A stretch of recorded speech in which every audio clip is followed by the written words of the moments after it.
Hi everybody, welcome to my kitchen. Penny here, and I have my trusty assistant Caitlin. Today we are going to make oatmeal cake, which is really good. I made it earlier in the week, super simple, and I got it from this Southern Cakes by Nancy McDermott, Sweet and Irresistible Recipes for Everyday Celebrations. And I got it at the Guelph Library book sale, which I think they have annually. And because it's a soft cover, and a large soft cover, it was only $2. Some lovely recipes in here, as you can tell by all my little sticky notes. So we're going to do oatmeal cake. Now, this recipe calls for 1 cup of white sugar and 1 cup of brown sugar. If you want to do that, go for it. But it's not something that I would be able to have as a diabetic. Oatmeal is great because it's higher in fiber. It isn't a cake I would be able to have every day, but it is a nice cake. So what I've done is I've omitted the white sugar, so 1 cup of white sugar. I'm going to replace that 1 cup of white sugar with 1 banana, because you still have to have moisture, because sugar adds not only sweetness but moisture to your baking. So you still have to add moisture, and I'm doubling up on the vanilla. So that worked out really well last week when I tried it. So this cake, you can do it in 2 9-inch round cake pans, or square if you want, or 1 9x13 pan, which is what we're going to do today. So Caitlin, can you grease that for me with some butter over there? The oven is on at 350. It's not quite to temperature yet. So the first step in this recipe is to soak your oatmeal. So I've already got this part done right here. There's the oven. The oven's up to temperature. And so I've soaked my oatmeal. So it's 1 cup of oatmeal, half a cup of butter, and then 1.5 cups of boiling water. So you want to take your half cup of butter and cut it up into a half a dozen or so pieces, lay it on top of your oatmeal, and then cover it in the boiling water and let it sit for at least a half an hour. This has been sitting for a little longer, but that just means your oatmeal will be softer, which is great. So that's step number 1. So the next step is to get your dry ingredients together. And we're going to need 1.5 cups of flour. And this is just regular all-purpose flour. So you take your measuring spoon and a heaping 1 cup. Then you use the flat side of a butter knife. You don't shake down your cup, you don't tap your cup, because if you do that, you condense your flour and you actually get too much flour in your cup, and then your cake could be heavy. So that's quite important. So it calls for 1.5. So that's 1. Oops. Make sure it's nice and high. And a half. There we go. Then it calls for 1 teaspoon of baking powder. These I do kind of tap a little bit, but that's okay. Baking powder. Now it calls for 1 teaspoon of salt. I'm halving that, so it's a half teaspoon of salt. And that was plenty when I did it last week. This was really cool. I have never put 1 full teaspoon of nutmeg in anything. It's always been like a 1/4 teaspoon, 1/8 teaspoon, or a pinch. So when I tried this cake the first time, I was a little wary, but 1 full teaspoon of nutmeg goes in, and it's lovely. Really nice. Now let me just double check. So we got flour, baking soda, salt, and ground nutmeg. Thank you, Caitlin. So I'll just take this over here. And if you could stir up those dry ingredients for me, that would be fantastic. Just get that out of the way a little bit. So we're going to bring back the bigger bowl, the biggest bowl.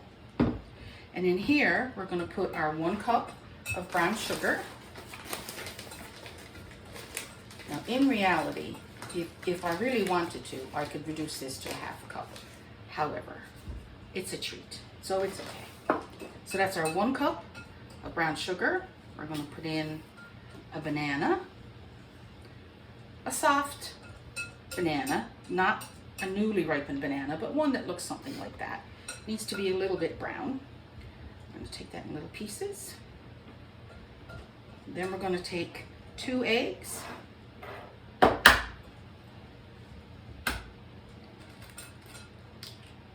In there like that. And I got a shell.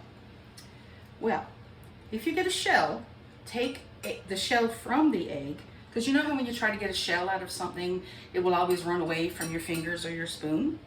It will not run away from its own shell. Ta-da!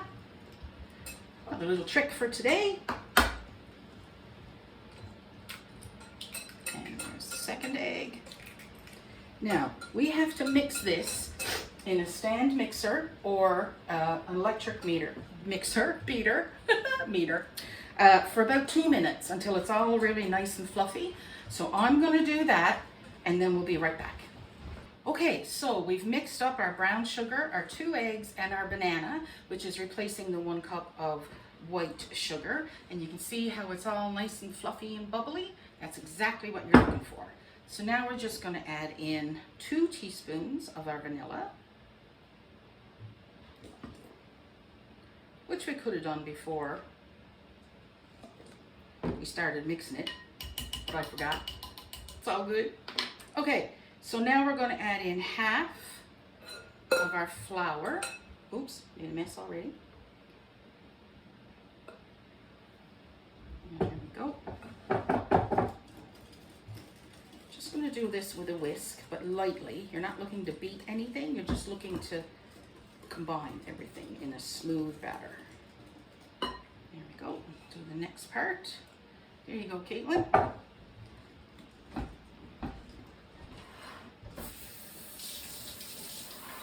Now this is a lovely cake on its own, but it does call for an icing. And the icing sounds absolutely delicious. However, I think it would also be really, really good, especially if you've got it warm out of the oven with a scoop of vanilla ice cream. I think it would be really, really good with like a caramel sauce poured over the top of it. And it would also be really good with chocolate icing. You could also throw in some chocolate chips or some chopped walnuts or pecans or whatever it is that you like. But just let me read to you what the icing is. Okay, coconut pecan frosting. So as you can see in the picture, they've used 2 9-inch pans and they've made it into a proper 2-layer cake. But we're just doing a 9 by 13.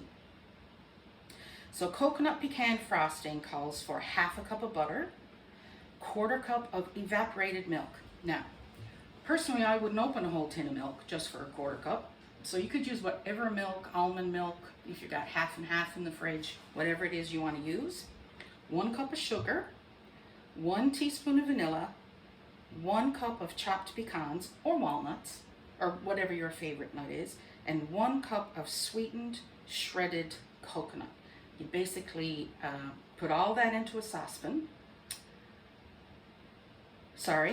You put the butter, evaporated milk, and sugar into a saucepan over a medium heat. Bring it to a gentle boil, stirring now and then remove from the heat and stir in your vanilla, your pecans, and your coconut.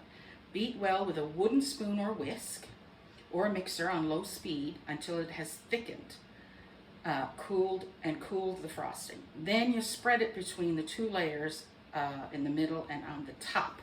So you don't really put any on the sides. It's not the type of icing that will stick to the sides. I have to say, it looks delicious, but I have not tried it. So that's that.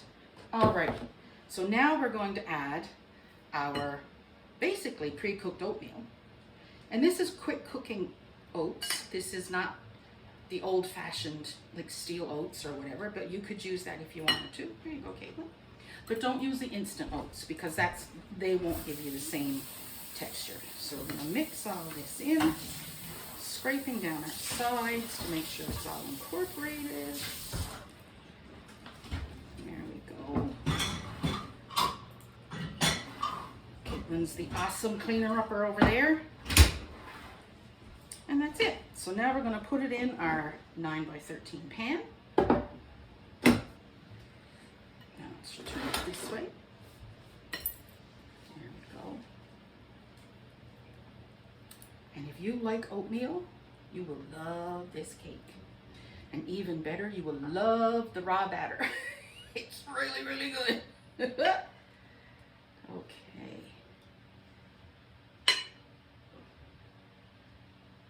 So I'm just going to spread that out a little bit.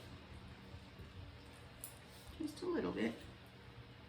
Okay, and we're going to put that in the oven for about 30 minutes until it bounces back and a toothpick comes out clean. So when that happens and it's cooled off, we'll come back for a taste test. Hi everybody, back again. Cake is ready. It's nice and cooled off. Now this is in a full 9 by 13 pan, so it's not quite up halfway the pan, as you can see through the glass. So if you were doing 2 layers in the 2 9-inch round cake pans, that's pretty much perfect. If you want it a little higher than this, you can go down to, I think it's like 7 by 11 or whatever, the smaller pan, and it'll cook in roughly the same time. So we're just gonna take a little bit now. Take a little bit off the corner.